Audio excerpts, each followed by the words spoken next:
Nigeria's Minister of Defense, Major General Bashir Magashi, retired, is calling for God's intervention in the fight against insurgents and other criminal elements in the country. The resort to divine intervention comes on the heels of reported military airstrikes in the northeast, which thwarted scores of terrorists. The terrorists had fired mortar bombs at civilian targets in Gujba local government area of Yobe State. This comes as the security situation in the country continues to deteriorate, with armed extremists striking at will, kidnapping many, and killing scores. But in a recent development, the multinational Joint Task Force says its troops killed 10 Boko Haram commanders in the Lake Chad region. The Joint Task Force, which operates in the Lake Chad basin of Nigeria, Chad, Cameroon, and Nigeria, says over 100 of the insurgents were said to have been killed in the coordinated land and air offensives carried out by the troops. Now, this is coming on the heels of Nigeria being ranked 35th in the world and 4th in Africa, according to a ranking of military capacities by Global Firepower, which monitors and rates the military in several countries. What exactly is needed for the country to get its right? I'll be joined by a global security analyst, David Otto, who will help us understand these issues, especially Nigeria's military ranking. Thank you so much, David, for joining us. Now, practical offshore. We've seen some of the challenges that we face within the country, but when you talk about in terms of regionally and then in terms of the continent and globally, the Nigerian military seems to be strong. A lot of persons are actually confused. How could the Nigerian military be the 35th in the world and then 4th in Africa, and will still be experiencing all of these things that I've read out? Yes, it's understandable. If people are confused between measuring a country's conventional capacity and in conjunction with other countries, of course, and being able to deal with an insurgency within and in the region. Those are two separate measurements.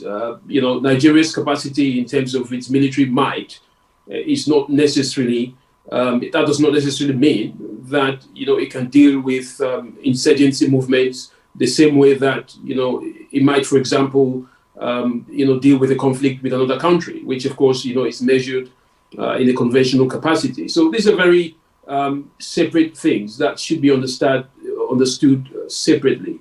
The insurgency requires a much more multidimensional intervention. It has to be intelligence-led, but more so.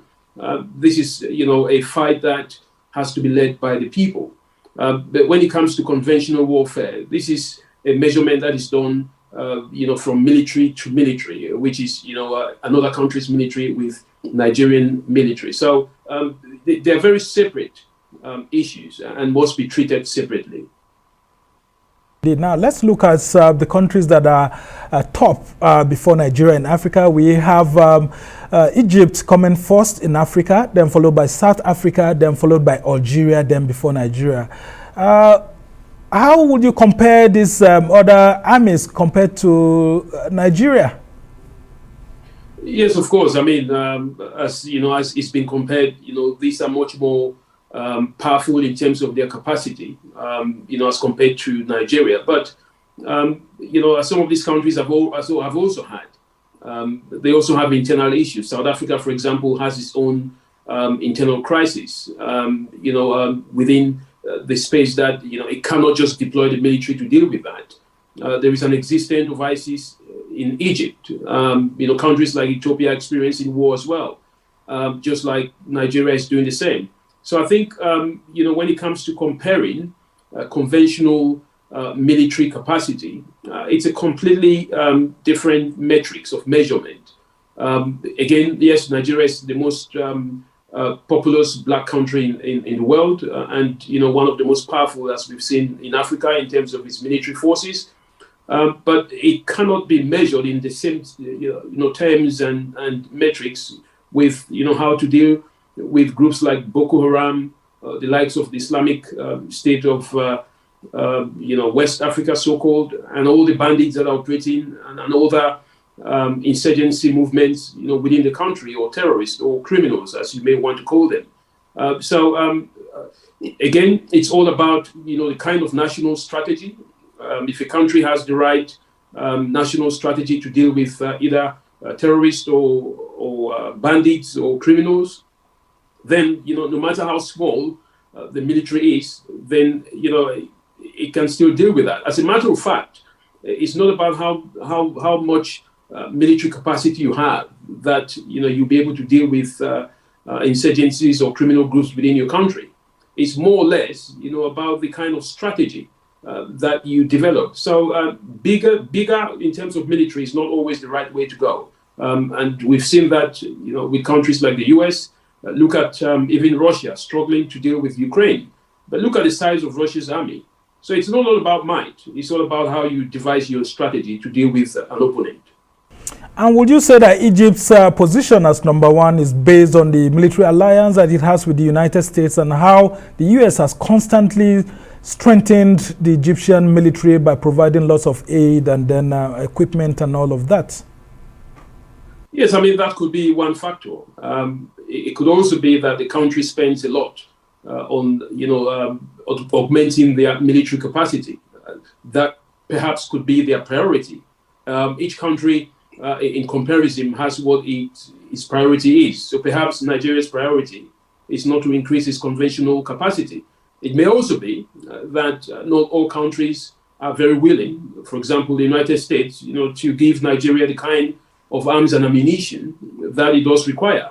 Now, that is down to the bilateral agreements and the diplomatic relation that exists between one country to another.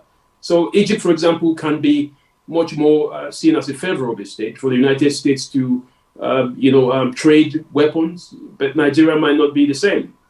It's not because the United States doesn't like Nigeria or hates them. It's just because perhaps, Egypt might be a much more geopolitical interest for the United States, or brings a much more bigger bargain.